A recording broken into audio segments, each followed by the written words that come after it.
अ, 3 अगस्त 3 अगस्त प्रत्येक वर्ष हमारे देश में राष्ट्रीय अंगदान दिवस के रूप में ऑब्जर्व करने की गवर्नमेंट का डिसीजन है और इंस्ट्रक्शन है।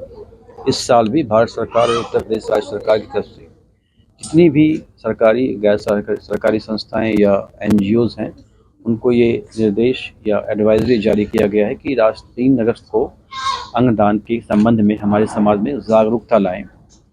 इसी के अनुक्रम में आपको ये बताना हमें लगता है समीचीन होगा कि हमारे देश में जो एंड स्टेज ऑर्गन फेलियर से जो पेशेंट हैं, उनकी जो संख्या है और आज के समय में जो तत्संबंधी रिलेटेड ऑर्गन की अवेलेबिलिटी है, उसमें गैप है, डिमांड और सप्लाई में मिसमैच है।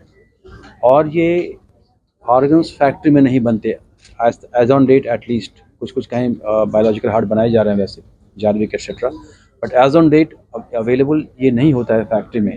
The only way to give organ to those who are in need of an organ because of the end stage organ failure is a donor. Donor जो दाता live या कैडावरिक दोनों हो सकता है, लेकिन हमारे भारत देश में कल्चरल कंडीशनिंग हजारों साल की ऐसी है कि अभी भी शैक्षिक अंगदान मृत्युपरांत आफ्टर डेथ शैक्षिक अंगदान के लिए लोगों में एक कल्चरल बैरियर है। कहीं कहीं एक भावनात्मक, सामाजिक या सांस्कृतिक बाधाएं आती हैं, आ रही हैं काफ़ी। जैसा हमने जो हमारा अपना व्यक्तिगत अनुभव है, इस फील्ड में कम से कम 15-18 साल से मैं इस पर काम कर रहा हूँ। इस सोशियो कल्चरल बैरियर को दूर करने के लिए एनजीओज का बहुत बड़ा रोल है। और वैसे में धर्मेंद्र शर्मा जी के द्वारा ये जो आज अंगदान दिवस की पूर्व संध्या पे 3 अगस्त और 2 अगस्त प्रोग्राम कर रहे हैं, जिसका हमारे ख्याल से उनका उद्देश्य होगा कि समाज में कॉमन पीपल, आम जनता के बीच में जो ये सोशियो कल्चरल बैरियर है, इसको कैसे हम ब्रीच करें और जो प्लेजिंग और स्वैच्छिक अंगदान की परसेंटेज को या संख्या को हम बढ़ाएं, ताकि वैसे लोग जो अंग पाने की प्रत्याशा में ज़िंदगी खो रहे हैं, उनको ज़िंदगी दी जा सके।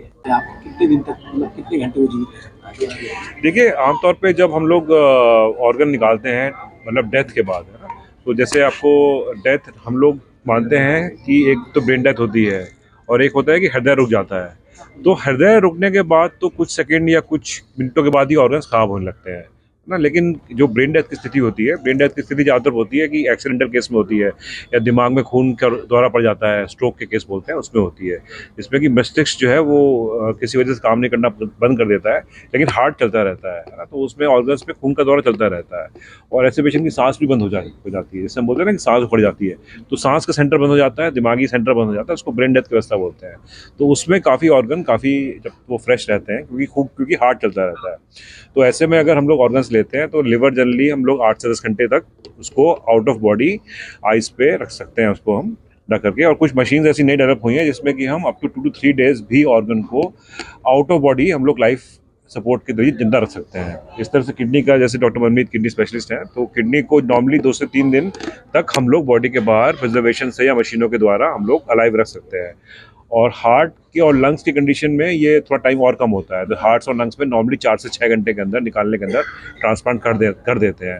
तो आप लोगों ने सुना होगा कि ग्रीन कॉरिडोर बनता है ना, और ऑर्गन्स के लिए स्पेशल रूट दिया जाता है। वो इसलिए दिया जाता है क्योंकि इसमें हर मिनट कीमती है। हर मिनट में वो ऑर्गन जो है वो डैमेज हो रहा है, तो इसमें टाइम की बहुत बड़ी कीमत होती है।